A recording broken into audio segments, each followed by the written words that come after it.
어머니는 둘째 아들 때문에 걱정이 많습니다. 대체 그는 매일 어딜 그렇게 가는 겐가? 어머니가 걱정하는 이는 둘째 아들 구보입니다. 이 소설은 작가 구보 박태원의 자전적 이야기를 담고 있는데요.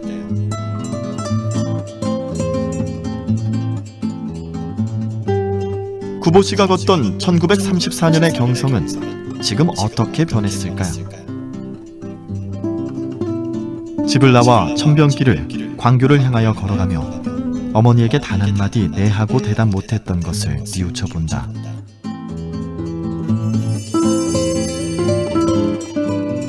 소설의 시작점이 되는 집은 다옥정 7번지로 현재 광교 근처입니다. 그러나 청계천이 정비되며 사라져버렸죠.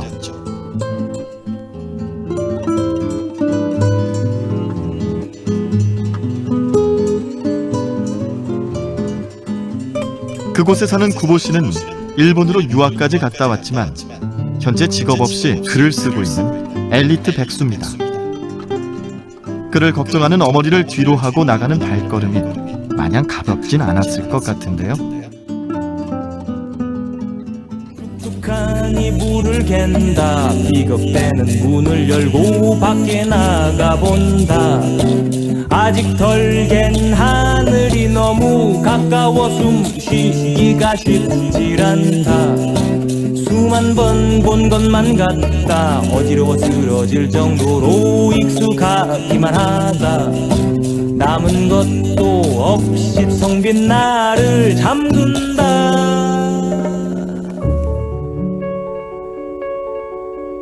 그래도 구보는 약간 자신이 있는 듯 싶은 걸음걸이로 전차 선로를 2번 횡단하여 화신상에 앞으로 간다. 젊은 내외가 너댓살 되어 보이는 아이를 데리고 그곳에 가 승강기를 기다리고 있었다.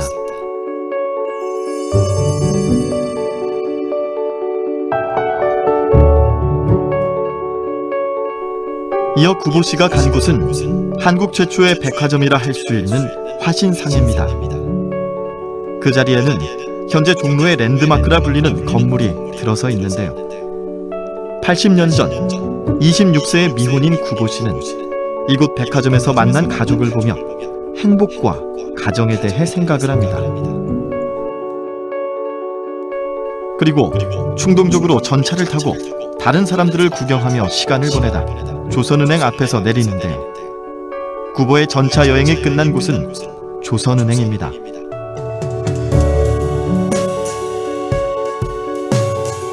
이곳은 현재 한국은행의 본점 자리인데요. 구보는 이곳에 머물지 않고 또 움직이죠. 이처럼 소설 속 구보는 정해진 목적지가 있는 것이 아니라 의식의 흐름대로 서울을 돌아다닙니다. 그렇게 걷던 구보의 발길을 잡는 것이 있었습니다. 구보는 한길 위에 서서 넓은 마당 건너 대한문을 바라본다. 아동 유원지 유동의자에라도 앉아서. 그러나 그 빈약한, 너무나 빈약한 옛 궁전은 역시 사람의 마음을 우울하게 하여 주는 것임에 틀림없었다.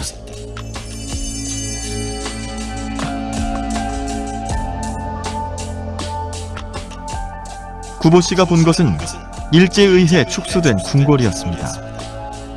그리고 이곳에서 식민지 국민이자 지식인으로서 아무것도 할 수 없는 고통을 느끼죠. 시간이 지나도 괴로움은 사라지지 않습니다.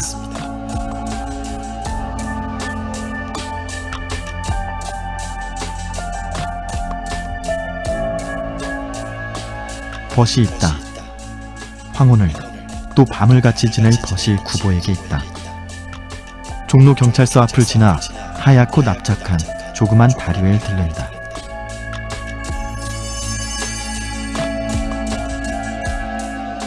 초저녁이 되자 구보 씨는 친구가 하는 다방을 찾아갑니다. 그곳엔 구보 씨의 둘도 없는 단짝인 천재 작가 이상이 있기 때문이었습니다. 아마도 답답한 현실을 벗어나 버색에서 위안을 받고 싶은 마음에 찾지 않았을까요? 오전 2시에 종로 내거리. 가는 비 내리고 있어도 사람들은 그곳에 끊임없다. 그들은 결코 위안받지 못한 슬픔을, 고달픔을 그대로 지닌 채 그들이 잠시 잊었던 혹은 잊으려 노력하였던 그들의 집으로, 그들의 방으로 돌아가지 않으면 안 된다. 일제강점기 시대, 현실을 피해 이상을 찾아 하루 동안 방황을 한 구보씨.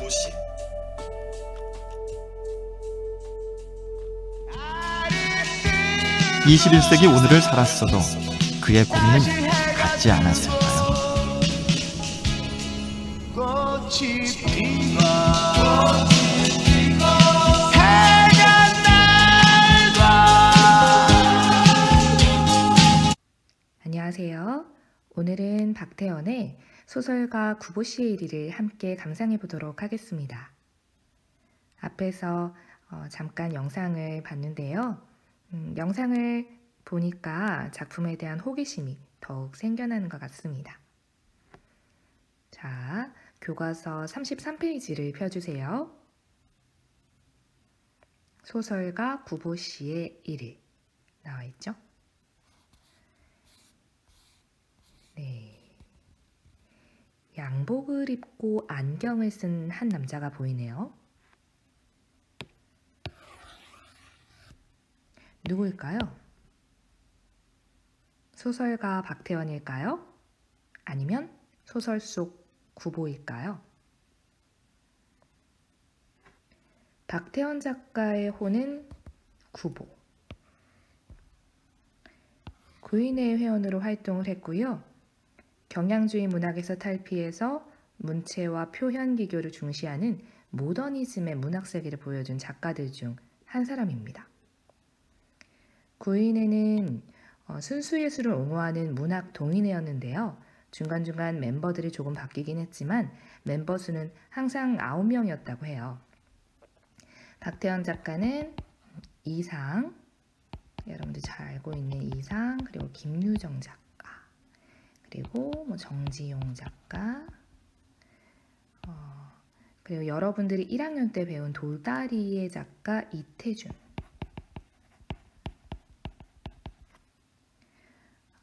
이런 이름만 대면 알 수 있는 작가들과 함께 구인회 활동을 하면서 지성과 시각적인 이미지를 중시하는 모더니즘 문학 세계를 펼쳐나갑니다. 박태원은 구인회 회원들과 긴밀한 관계를 유지하면서 생활과 창작을 영위해 나가는데요. 그 중에서도 이태준과는 먼 뒷날까지 뜻을 같이 하는 평생의 지우관계를 맺습니다.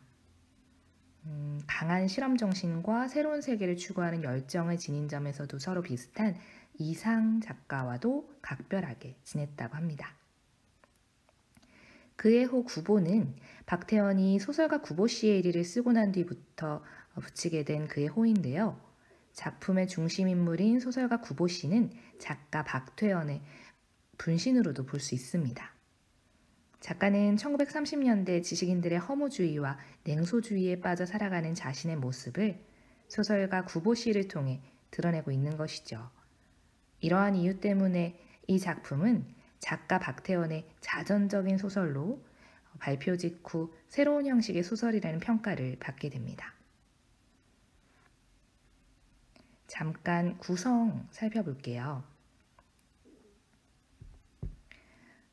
소설의 일반적인 구성 방식을 따르지 않는다.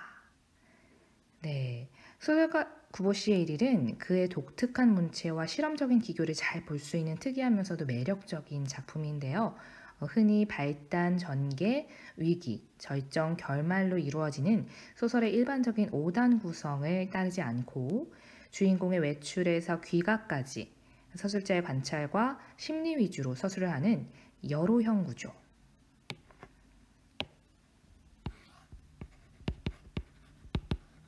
여로형 구조. 그리고 집에서 출발해서 다시 집으로 이렇게 돌아오는 원점 회귀형 구조.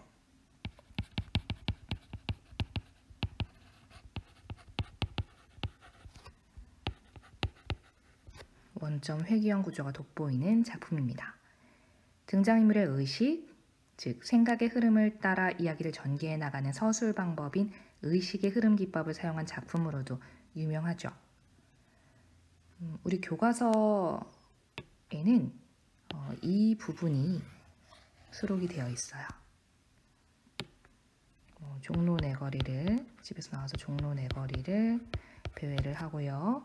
그리고 서울 최초의 백화점 화신 상회에 들러서 어떤 단란한 가족의 모습을 보면서 나의 행복은 어디에 있을까라고 생각을 하죠.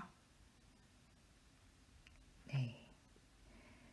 자, 함께 작품을 읽어내려 가면서 여러 가지 이 작품의 특징들을 발견해 보도록 할게요. 네, 이제 작품 속으로 함께 들어가 보도록 할게요. 네, 교과서 34페이지를 펴주세요. 소설가 구보시의 일을 함께 읽어내려가 볼게요. 자, 앞부분 줄거리 나와 있네요. 26살의 구보는 동경 유학까지 하고 돌아온 작가지만 직업도 없고 결혼도 하지 못해 늙은 어머니의 근심을 사는 등장인물입니다. 자, 이 구보는 무기력한 지식인의 모습, 박태원의 분신이라고 볼 수 있겠습니다. 한낮에 집을 나선 구보는 경성거리를 배회하다가 자신의 청력과 시력에 문제가 있다고 생각하면서 불안감을 느낍니다. 구보는 갑자기 걸음을 걷기로 한다. 그렇게 우두커니 다리 곁에가 서 있는 것의 무의미함을 새삼스러이 깨달은 까닭이다. 그는 종로내 거리를 바라보고 걷는다. 구보는 종로내 거리에 아무런 사무도 갖지 않는다. 사무는 어떤 해야 할 일을 말하죠. 처음에 그가 아무렇게나 내어놓았던 바른 말이 공교롭게도 왼편으로 쏠렸기 때문에 지나지 않는다. 어떤 특별한 이유가 있는 것이 아니라는 거죠. 논리적이거나 인과적인 전개가 아닙니다. 구보의 발길이 닿는 대로 사건이 우연적으로 이야기가 전개되고 있습니다. 갑자기 한 사람이 나타났고요. 그의 앞을 가로질러 지납니다. 구보는 그 사내와 마주칠 것 같은 착각을 느끼고 위태롭게 걸음을 멈추죠. 자, 이렇게 종로내 거리로 걸어갑니다. 그리고 다음 순간 구보는 이렇게 대낮에도 조금의 자신을 가질 수 없는 자신의 시력을 저주합니다. 그의 코 위에 걸려있는 24도의 안경은 그의 근시를 도와주었으나 그의 망막에 나타나 있는 무수한 맹점을 제거하는 재주는 없었다. 총독부 병원 시대의 구보의 시력검사표. 자, 이런 단어들이 당대의 그 시대상을 찾아볼 수 있게 하는 소재라고 볼 수가 있겠죠. 작품을 읽다 보면 1930년대의 서울의 모습이 드러납니다. 세상 돌아가는 모습을 보여주는 소설을 세태소설이라고 하는데요. 이러한 그런 요소들이 세태소설이라고 볼 수 있는 단서들이 되겠습니다. 총독부 병원 시대의 구보의 시력검사표는 그저 우울한 안과 방문을 한 거죠. 안과 재래의 책상 서랍 속에 들어있을지도 모른다. 시력이 나빠진 것에 대해서 생각합니다. 자, R4, L3, 오른쪽 4, 왼쪽 3 이런 식으로 구보의 시력을 보여주고 있고요. 자, 그러면 왼쪽 정리해 볼게요. 종로 내거리로 향하는 구보의 생각은 무엇이었나요? 대낮에도 제대로 볼 수 없는 자신의 시력을 저주하고 안과에 갔던 일을 떠올리면서 우울해했죠. 네, 종로 내거리를 향해서 걸어가고 있었습니다. 자, 필기는 잠깐 일시 정지하고서 여러분들 천천히 하시면 됩니다. 자, 넘어갈게요. 구보는 2주일간 열병을 앓은 끝에 갑자기 쇠약해진 시력을 호소하러 처음으로 안과의와 대하였을 때에 그 조그만 테이블 위에 놓여있던 시야 측정기를 지금 기억하고 있다. 다음 쪽으로 넘어갈게요. 제자 신강도의 안경을 쓰고 있던 의사는 백묵을 가져 그 위에 용서 없이 무수한 맹점을 찾아내었다. 안과에 갔던 일을 회상하고 있네요. 갑작스럽게, 그죠? 자, 그래도 구보는 약간 자신이 있는 듯 싶은 걸음걸이로 전차 선로를 2번 횡단해 어디로 가나요? 화신상회 앞으로 갑니다. 그리고 저도 모를 사이에 그의 발은 백화점 안으로 들어서기조차 했습니다. 자, 볼게요. 젊은 내외가 보이는데요. 너댓 살 되어 보이는 아이를 데리고 그곳에 승강기를 기다리고 있네요. 구보는 그들을 바라봅니다. 그러면서 상상을 하죠. 저들은 이제 식당으로 가서 그들의 오찬을 즐기겠지? 아무도 맛있는 점심을 먹겠지? 흘낏 구보를 본 그들 내외의 눈에는 자기네들의 행복을 자랑하고 싶어하는 마음이 엿보였는지도 모른다. 정말 그들이 구보에게 자신들의 행복을 자랑하고 싶어 했을까요? 이건 어디까지나 구보의 상상이죠. 그래서 그들을 업신여겨볼까 합니다. 업신여겨본다라는 건 하찮게 여기는 거죠. 업신여겨볼까 하다가 문득 생각을 고쳐 그들을 축복해 주려 하였다. 아주 괴짜 같은 그런 엉뚱한 상상을 펼치는 그런 인물이네요. 사실 4, 5년 이상을 같이 살아왔으면서도 오히려 새로운 기쁨을 가져 이렇게 거리로 나온 젊은 부부는 구보에게 좀 다른 의미로서의 부러움을 느끼게 했는지도 모른다. 그들은 분명히 가정을 가졌고 그리고 그들은 그곳에서 당연히 그들의 행복을 찾을 것이다. 누구와는 다르게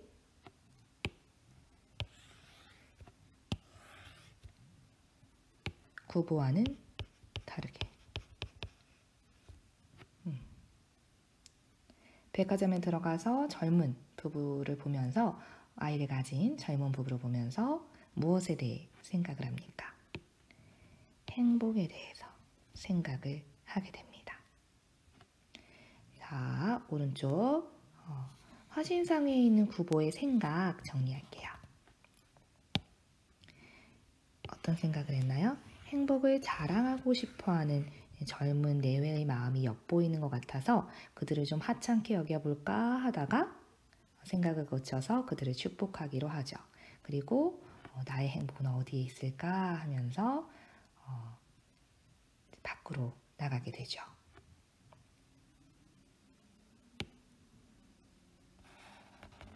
네, 화신상에 들렀었고요. 승강기가 내려와 서고 문이 열리고 닫히고 그리고 젊은 내외는 아마 또 이름은 수남이나 복동이로 짓지 않았을까? 이런 엉뚱한 생각도 합니다. 젊은 내외는 수남이나 복동이와 더불어 구보의 시야를 벗어났다. 구보는 다시 밖으로 나오며 자기는 어디에 가서 행복을 찾을까 생각합니다.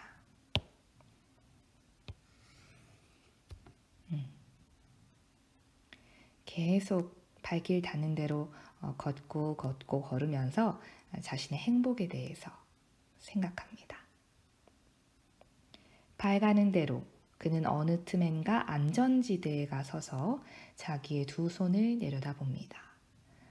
전차 앞선로에 있는 그 안전지대에 가서게 되죠. 자, 안전지대에 가서서 자기의 두 손을 내려다보았다. 한 손에 단장은 지팡이죠. 짧은 지팡이인데요. 이 지팡이는 산책을 의미한다고 보시면 되겠습니다. 자, 이 단장은 짧은 지팡이인데 산책을 의미한다고 볼 수가 있겠고요. 그리고 또 한 손의 공책은 무엇일까요? 공책이 의미하는 건 소설가 구보시죠? 공칭을 들고 있다라는 건 글을 쓴다라는 것을 의미합니다. 글쓰기를 의미하죠. 그의 손에는 지팡이와 공책이 있습니다. 물론 구보는 거기에서 행복을 찾을 수는 없었어요. 자, 거기가 의미하는 건 바로 앞에서 말한 단장과 걷는 것과 글쓰기죠. 일단은 현재 상황에선 행복하지 않습니다. 행복을 찾을 수가 없어요. 그래서 행복을 찾아 걷고 또 걷습니다. 안전지대 위에 사람들은 서서 전차를 기다리네요. 기다린다라는 것은 뭘까요? 어딘가에 가기 위해서 어딘가 목적지가 있기 때문에 기다리는 것이죠. 갈 곳이 있는 거죠. 그들에게 행복은 알 수 없다. 그러나 그들은 분명히 갈 곳만은 가지고 있었다. 누구와 다르게? 구보와 다르게. 그죠? 전차가 왔습니다. 사람들은 내리고 또 탔다. 구보는 잠깐 멍하니 그곳에 서 있었다. 그러나 자기와 더불어 그곳에 있던 온갖 사람들이 모두 저 차에 오른다 보았을 때 그는 어떻게 될까요? 혼자 남겨지겠죠. 그는 저 혼자 그곳에 남아있는 것에 외로움과 애달픔을 맛본다. 혼자 남겨지는 것에 대한 어떤 외로움, 애달픔 이런 것들을 느끼죠. 혼자 남겨지는 것에 대한 두려움, 소외감 이런 거라고 볼 수가 있겠네요. 구보는 움직인 전차에 뛰어오릅니다. 목적지가 있어서요? 어딘가 갈 곳이 있어서? 아니죠. 그냥 단지 혼자 남겨지는 것에 대한 두려움 때문에 외로움을 느끼면서 전차에 뛰어오르게 됩니다. 자, 그래서 안전지대에 있는 구보의 생각 정리를 해보면요. 행복을 알지 못하지만 갈 곳이 분명한 것처럼 보이는 사람들이 전차에 오르자 홀로 남겨지면서 외로움과 애달픔을 느끼게 됩니다. 그러면서 곧바로 전차에 뛰어오르죠. 네, 이렇게 움직이는 전차에 뛰어오르죠. 저 전차 안에서는 어떤 생각을 하게 될까요? 구보는 우선 제자리를 찾지 못한다. 하나 남았던 좌석은 그보다 바로 한 걸음 먼저 차에 오른 젊은 여인에게 점령당했다. 구보는 차장대 가까운 차장 자리 가까운 한 구석에 가서서 자기는 대체 이 동대문행 차를 어디까지 타고 가야 할 것인가를 고민합니다. 왜? 목적지가 없거든요. 뚜렷한 목적 의식이 없거든요. 대체 행복은 자기를 어느 곳에서 기다리고 있을 것인가를 생각해 봅니다. 행복하고는 싶지만 행복이 그냥 마냥 어디 저 만치에서 자기를 기다리고 있을 거라고 생각을 하죠. 행복을 적극적으로 구하려 하지 못하는 그런 소극적인 태도. 구보의 소극적인 태도를 찾아볼 수가 있습니다. 자, 계속해서 행복에 대해서 생각하네요.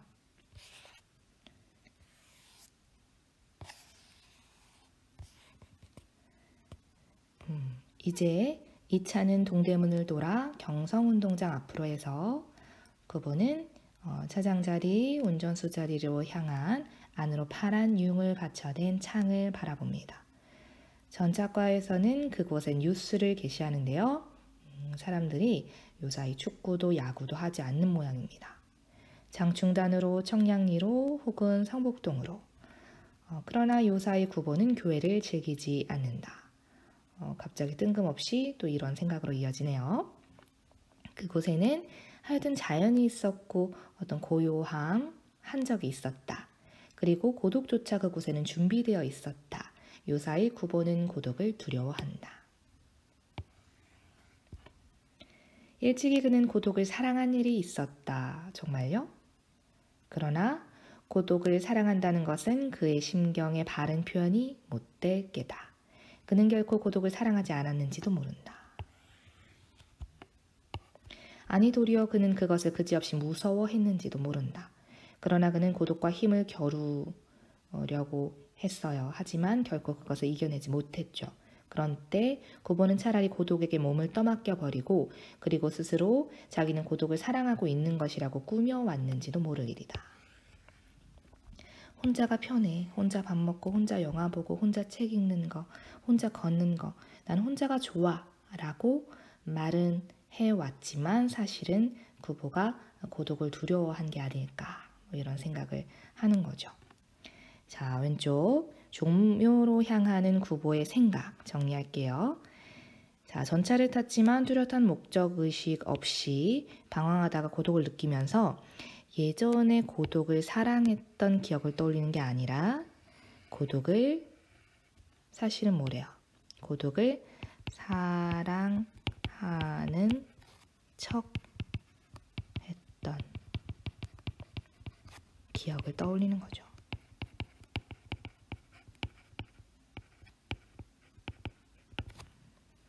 네, 정리할게요. 종묘로 향하는 구보의 생각. 세모가 되어버렸네. 네, 종묘로 향하는 구보의 생각. 네, 전차를 탔지만 뚜렷한 목적 없이 방황하다가 고독을 느끼고요. 예전에 고독을 사랑하는 척했던 그런 기억을 떠올립니다.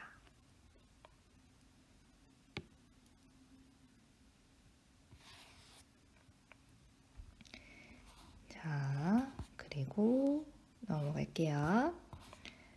표 찍으십시오. 차장이 그의 앞으로 다가옵니다. 그분은 단장을 왼팔에 걸고 바지 주머니에 손을 넣었습니다. 그러나 그가 그 속에서 5잎의 동전을 골라내었을 때 차는 종묘 앞에 서고 그리고 차장은 제자리로 돌아갑니다. 종묘에 있는 구보의 생각은 어떤 것이었나요? 그분은 눈을 떨어뜨립니다. 자신의 손바닥을 바라봅니다. 아래를 쳐다보죠. 손바닥 위에 5잎의 동전을 바라봅니다. 그것들은 공교롭게도 모두가 뒤집혀 있었죠. 어떤 특별한 이유는 없겠죠. 자, 대정. 대정은 일본 연호라고 보시면 되겠는데요. 당시 그 일제강점기였던 시대적인 상황을 보여주는 단어라고 볼 수가 있겠네요. 대정 12년은 1923년. 1923년을 의미하고요. 11년은 1922년이겠죠. 그리고 8년은 1919년이겠죠. 이런 식으로 대정 54년.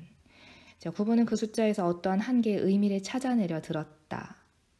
의미를 발견할까요? 그러나 그것은 부질없는 일이었죠.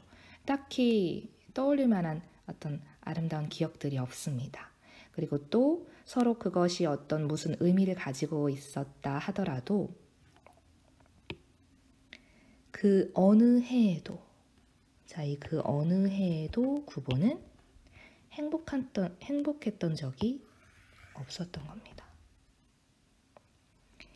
네, 차비를 내려고 이제 동전의 발행 연도를 이렇게 쳐다보다가 그 연도에서 어떤 특별한 의미를 찾으려고 하지만 의미를 찾지 못하고요. 그리고 어느 해에도 나는 행복한 적이 없었네 라고 생각을 합니다.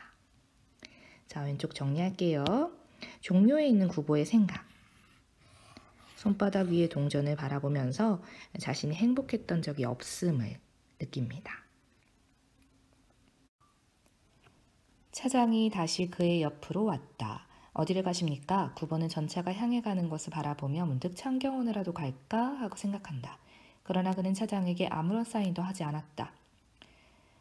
갈 곳에 갔지 않은 사람이 한번 차에 몸을 의탁하였을 때 그는 어디서든 섣불리 내릴 수 없다. 차는 서고 또 움직였다. 구보는 창밖을 내다보며 문득 대학병원에라도 들를 것을 그랬나 해본다. 그냥 우리처럼 자연스럽게 생각을 하게 되는 것이죠. 어떤 인과관계 같은 것은 느껴지지 않습니다. 연구실에서 벗은 정신병을 공부하고 있었다. 그를 찾아가 좀 다른 세상을 구경하는 것은 행복은 아니어도 어떻든 한계의 일일 수 있다.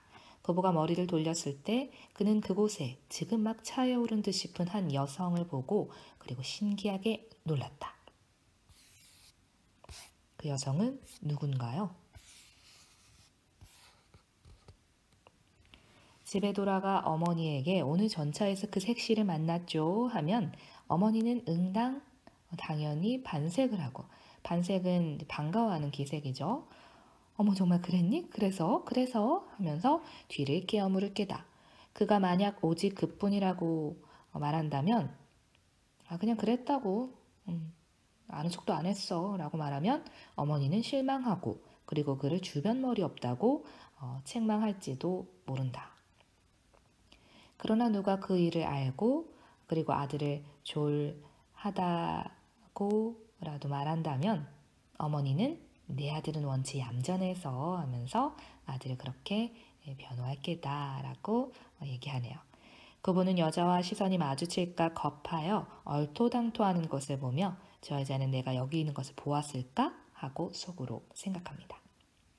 전차에 오른 어떤 한 여성을 보고 신기해하고 놀라고 있네요.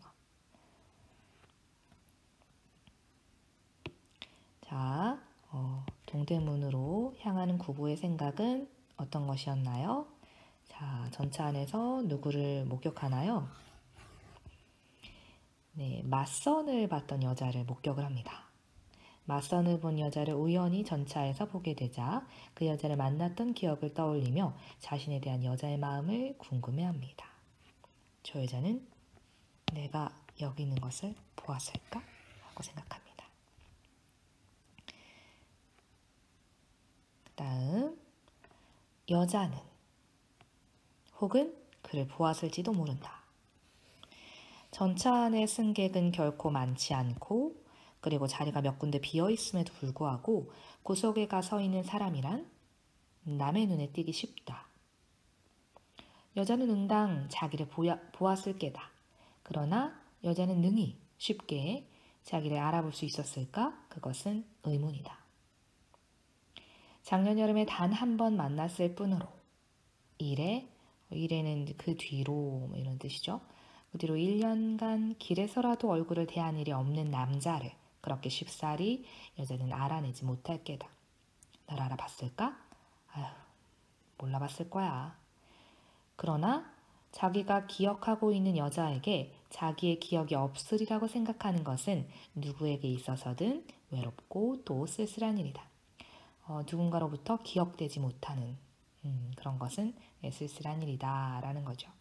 그분은 여자와의 회견, 서로 만나봤던 그 회견 당시에 자기의 그 대담한, 용감했던 혹은 뻔뻔스러운 태도와 화술이 그에게 적잖이 인상 주었으리라고 생각하고 그리고 여자는 때때로 자기를 생각해주고 있었다고 믿고 싶었다. 여자가 자기 자신을 기억하고 있기를 바라는 그런 구보의 마음이 보이네요. 자, 그는 분명히 나를 보았고 그리고 나를 나라고 알았을 게다. 그러한 그는 지금 어떠한 느낌을 가지고 있을까? 그것이 구보는 알고 싶었다. 그는 결코 대담하지 못한 눈초리로 비스듬히 2칸통 떨어진 곳에 앉아있는 여자의 옆 얼굴을 곁눈질하였다. 직접 말을 걸지 못하네요. 여자가 자신을 어떻게 생각하는지 궁금해하면서도 말을 걸지 못합니다. 이런 모습에서 우리는 구보의 성격을 좀 추측을 해볼 수가 있겠네요. 그는 결코 대담하지 못한 눈초리로 비스듬히 2칸통 떨어져 있는 그 여자의 얼굴을 곁눈질하였다. 어떤 성격을 파악해 볼 수 있을까요? 대범한가요? 아니지. 소심하다. 그리고 소극적이다. 자신감이 없다. 이런 성격 추측해 볼 수 있겠네요. 그리고 다음 순간 그와 눈이 마주칠 것을 겁하여 시선을 돌리며 여자는 혹은 자기를 곁눈질한 남자의 꼴을 곁눈으로 느꼈을지도 모르겠다고 그렇게 생각하여 본다. 여자는 남자를 그 남자라 알고 그리고 남자가 자기를 그 여자라 하는 것을 알고 있을지도 모른다. 이러한 경우에 나는 어떠한 태도를 취해야 마땅할까 하고 구보는 그러한 것에 머리를 썼다. 아른 체를 하여야 옳을지도 몰랐다. 혹은 모른 체 하는 게 정당한 인사일지도 몰랐다. 그 둘 중에 어느 편을 여자는 바라고 있을까? 그것을 알았으면 하였다. 자, 전체적으로 이 작품의 시점은 전지적 작가 시점이에요. 전지적 작가 시점이고 이제 주인공의 내적 독백이 주를 이루고 있는 그런 서술인데요. 전지적 작가 시점은 특징이 뭔가요? 등장인물들의 속마음을 모두 들여다보죠. 하지만 이 작품에서는 모든 등장인물의 속마음을 들여다보나요? 아니죠. 여자의 속마음을 아나요? 모르나요? 여자의 속마음을 얘기하나요? 아니죠. 여자가 아닌 오로지 누구의 서술에 초점이 맞춰져 있는 건가요? 네, 구보. 구보의 서술에 초점이 맞춰져 있는 것이죠. 전지적 작가 시점이긴 하지만 제한된 전지적 작가 시점을 보이고 있는 것을 확인할 수 있습니다. 이를 서술의 초점화라고도 하는데요. 잠깐 정리할게요. 주로 전지적 작가 시점에서 서술자가 특정 인물에 초점을 맞추어 서술하는 것, 이것을 서술의 초점화라고 합니다. 소설가 구보 씨의 일일은 주인공 구보에 초점을 맞추고 있어요. 주인공 구보를 초점화해서 구보의 시선에서 서술을 하고 있는 것이 특징이죠. 모든 등장인물들의 속마음을 꿰뚫는 것이 아니라 구보, 어떤 특정 인물에 초점을 맞추어서 서술을 하고 있다라는 것입니다. 그러다가 갑자기 그러한 것에 마음을 태우고 있는 자기가 스스로 괴이하고 우스워 나는 오직 요만한 일로 이렇게 흥분할 수가 있었던가 하고 스스로를 의심해 보았다. 그러면 나는 마음속 극이 뭔가 이렇게 좀 드러나지 않게 극이 그를 생각하고 있었던지도 모르겠다고 생각해 보았다. 내가 그 예전에 한번 맞서본 그 여자를 마음에 두고 있었던 건가? 뭐 이런 생각을 하게 되는 거죠. 그러나 그가 여자와 한 번 본 뒤로 이래 1년간, 그 뒤로 1년간 그를 일찍이 한 번도 꿈에 본 일은 없어요. 꿈에 본 일이 없었던 것을 생각해내었을 때 그래, 그렇게 간절한 건 아니었을 거야. 자기는 역시 진정으로 그를 사랑하고 있는 것은 아닌지도 모르겠다고 이런 엉뚱한 생각을 합니다. 그러한 생각이 들었다. 만약 그렇다면 자기가 여자의 마음을 헤아려 보고 그리고 이리저리 공상을 달리고 하는 것은 이를테면 감정의 모독이었고 그리고 일종의 죄악이었다. 왜 이런 생각을 하는 걸까요? 여자에 대한 자신의 감정이 확실하지 않죠. 여자를 진짜 사랑했는지, 여자를 좋아했는지, 여자를 기다렸는지 확실하지 않아요. 확실하지 않은 상태에서 그냥 어떤 한 여성에 대해서 상상의 나래를 펼치는 건 일종의 어떤 모독이고 죄악일 수 있겠다라면서 자책을 하는 것입니다. 자, 그러나 만일 여자가 자기를 진정으로 그리고 있다면 하면서 미련을 내비치네요. 여자가 자신을 좀 좋아해 주었길, 마음에 두고 있기를 바라는 마음이죠. 자, 구보가 여자 편으로 눈을 주었을 때, 그러나 여자는 자리에서 일어나 양산을 들고 차가 동대문 앞에 하차하기를 기다려 내려갔다. 여자가 내리려고 하네. 여러분 같으면 어떻게 하시겠어요? 따라 내린다. 아니면 그냥 보낸다. 둘 중에 하나겠지. 자, 구보의 마음은 또 한 번 동요하며 창 너머로 여자가 청량리행 전차를 기다리느라 그곳 안전지대로 가서는 것을 보았을 때 그는 자기도 차에서 곧 내리고 싶은 충동을 느꼈다. 그러나 여자가 청량리행 전차 속에서 자기를 또 한 번 발견하고 그리고 자기가 일도 없건만 오직 여자와의 사이에 어떠한 기회를 엿보기 위해 그 차를 탄 것에 틀림없다는 것을 눈치챌 때 여자는 자기를 스토커 취급할 수도 있고 그러한 자기를 얼마나 천박하게 생각할까 얘기하죠. 그래, 구보가 망설거리는 동안 전차는 달리고 그들의 사이는 멀어졌다. 마침내 여자의 모양이 완전히 그의 시야에서 떠났을 때 구보는 갑자기 아차 하고 뉘우칩니다. 놓치고 후회하네요. 구보의 어떤 성격 찾아볼 수 있나요? 결정을 잘 내리지 못하네.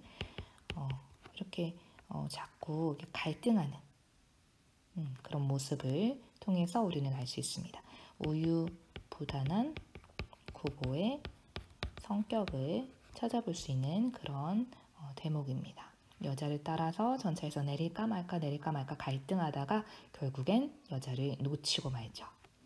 네, 동대문에 있는 구보의 생각 어떤 것이었나요? 정리해 볼게요. 전차에서 내려 멀어지는 여자를 바라보며 여자에게 말을 걸지 못한 자신의 우유부단함, 소극적인 성격을 자책하고 후회하죠. 이번에도 또 놓쳐버렸구나. 이런 마음이었겠죠. 동대문에 있는 구보의 생각이었고요.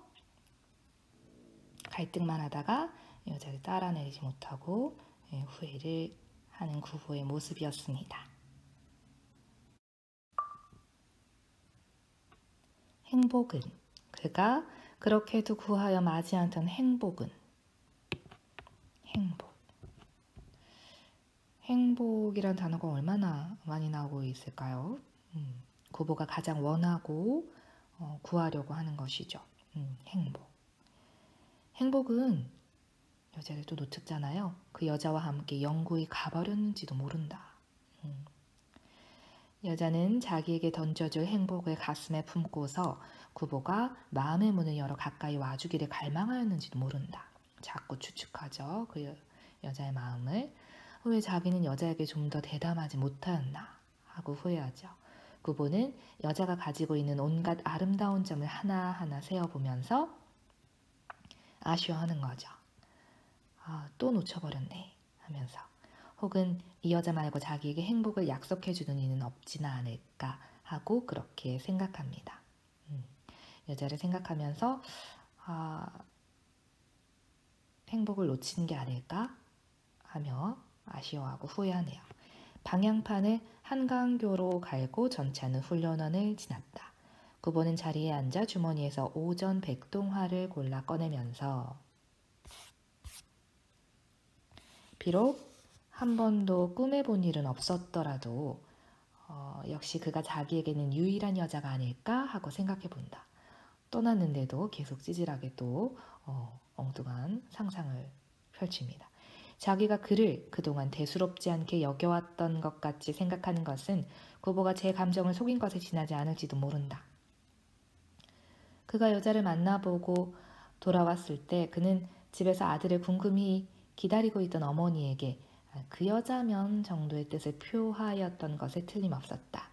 어느 정도의 호감을 가지고 있었다라는 것이죠. 그 맞선을 보고 돌아온 날을 회상하네요.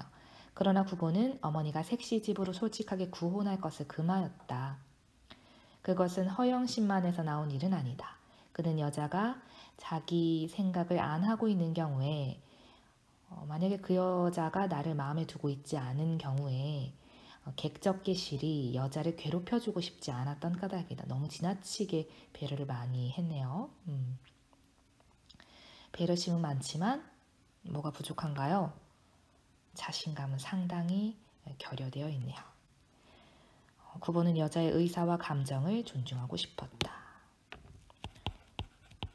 지나치게 배려심은 많지만 자신감이 부족한 구보의 모습을 찾아볼 수 있습니다. 그러나 물론 여자에게서는 아무런 말도 하여오지 않았다. 구보는 여자가 은근히 자기에게서 무슨 말이 있기를 기다리고 있는 것이 아닐까 하고도 생각하여 보았다. 그러나 그런 것을 생각하는 것은 제 자신 우스운 일이다. 그러는 동안에 날은 가고 그리고 그것에 대한 흥미를 구보는 잃기 시작하였다. 혹시 여자에게서라도 먼저 말이 있다면 그러면 구보는 다시 이 문제에 흥미를 가질 수 있을 게다. 언젠가 여자의 집과 어떻게 인척 관계가 있는 어떤 그 친척, 그 혼인에 의해서 맺어진 그런 사돈 관계 같은 거죠. 그런 친척 관계가 있는 노마나님이 와서 색시집에서도 이 편의 동정만 살피고 있는 듯 싶더란 말을 들었을 때 이 편은 우리 쪽인 거죠.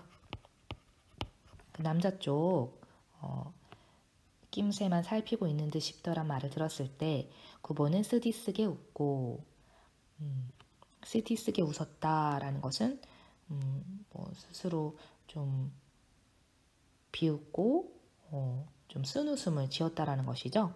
뭐 웃음의 종류, 뭐 조소, 냉소, 고소 이런 것들 생각해 볼 수 있겠네요. 그리고 그것이 사실이라면 그것은 희극이라느니 보다는 오히려 한 개의 비극이라고 생각했다. 그러면서도 구보는 그 비극에서 자기네들을 구하기 위해 팔을 벗고 나서를 들지 않았다. 결단성이 부족한 우유부단한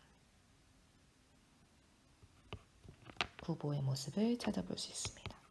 행동력이 없어. 지나치게 배려심만 많고 자신감은 부족하다라는 거 알 수 있겠죠. 네, 서로의 반응만 살피다가 끝나버린 인연에 대해서 조소하네요. 자, 훈련원을 지난 구보의 생각 정리할게요. 맞선을 본 후 여자에 대한 호감을 가지고 기다렸지만 결국 여자의 연락을 받지 못했던 과거를 떠올리면서 서로의 반응만 살피다 끝나버린 두 사람의 인연을 조소합니다. 쓴웃음을 짓게 되죠. 비웃죠. 스스로를 비웃네요. 네, 뒷부분 줄거리 이어서 볼게요.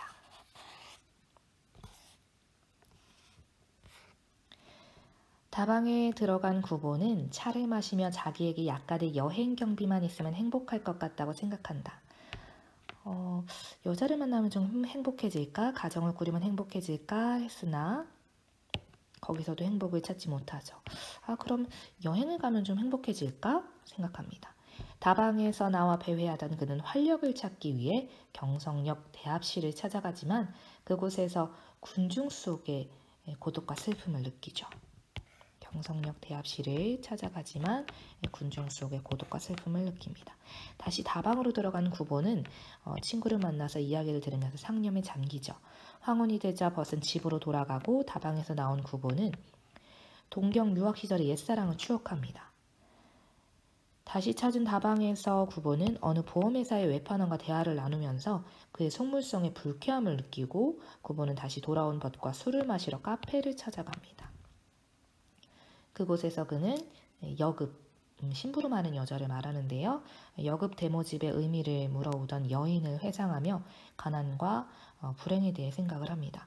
새벽 2시에 종로로 나온 구보는 어머니를 떠올리고 앞으로는 좋은 소설을 쓰겠다고 생각하면서 다시 집으로 돌아갑니다.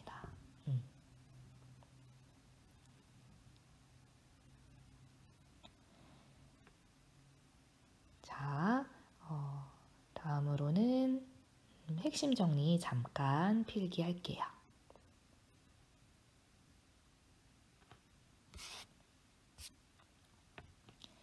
자, 작품 정리할게요. 박태원 작가의 소설가 구보씨의 일일, 관련된 현대소설, 모더니즘 소설, 세태소설, 심리소설 이런 식으로 파악할 수가 있고요. 성격은 심리적, 관찰적, 묘사적인 성격 파악할 수 있고요. 시대적 배경은 1930년대의 어느 날이고요. 일제강점기란 시대적 상황을 볼 수 있는 그런 단어들이 보였고요. 공간은 서울 시내, 경성 시내였어요. 주제는 이 작품의 전반적인 주제는 무기력한 소설가의 눈에 비친 1930년대 서울의 일상과 그의 내면 의식인데요. 우리 교과서 속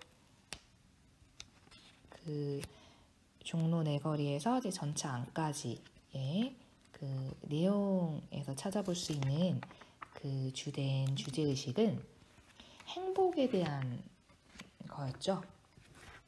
그래서 여기 추가적으로 좀 써보면 좋을 것 같아요. 1930년대 소설가 구보의 예술과 행복. 결국에는 마지막에 어머니를 떠올리면서 좋은 소설을 쓰겠다고 생각을 하죠. 자, 예술과 행복에 대한 갈등과 고뇌, 이런 주제의식 찾아볼 수가 있습니다. 자, 그리고 특징. 특별한 줄거리 없이 주인공의 의식의 흐름에 따라 서술된다라는 거 알 수 있었죠. 인과관계 이런 거 찾아볼 수가 없었어요. 의식의 흐름에 따라 서술되고 있었죠.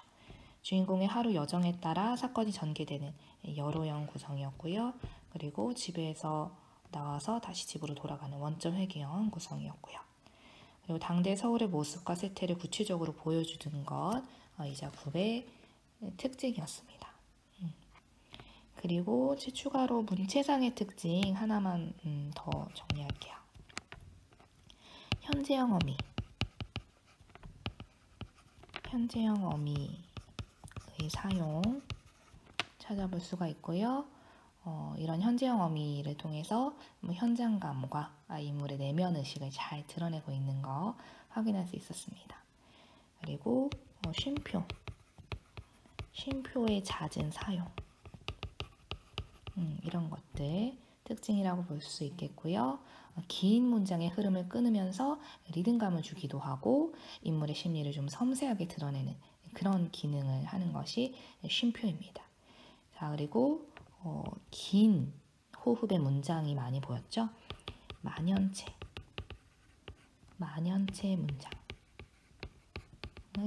사용한 것이 보였죠. 만연체 문장의 사용을 통해서 뭔가 정돈되지 않은 인물의 사유, 전개 과정을 그대로 독자에게 보여주고 있다는 것을 찾아볼 수 있었습니다.